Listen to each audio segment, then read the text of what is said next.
Carissimi studenti di italiano e appassionati dell'Italia in generale, buon 1° di marzo.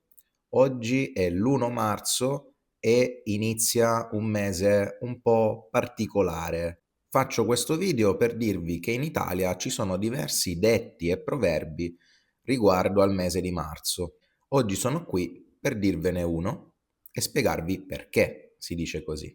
In Italia c'è un proverbio molto conosciuto che fa così: marzo pazzerello, guarda il sole e prendi l'ombrello. Lo conoscevate?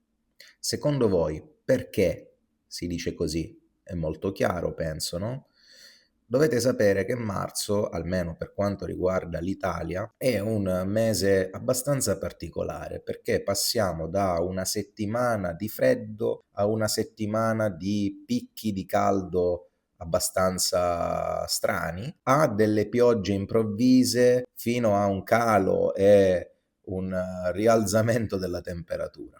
Per questo motivo diciamo che marzo è un mese pazzo. Quindi per questo motivo marzo pazzerello, guarda il sole e prendi l'ombrello. Iscriviti.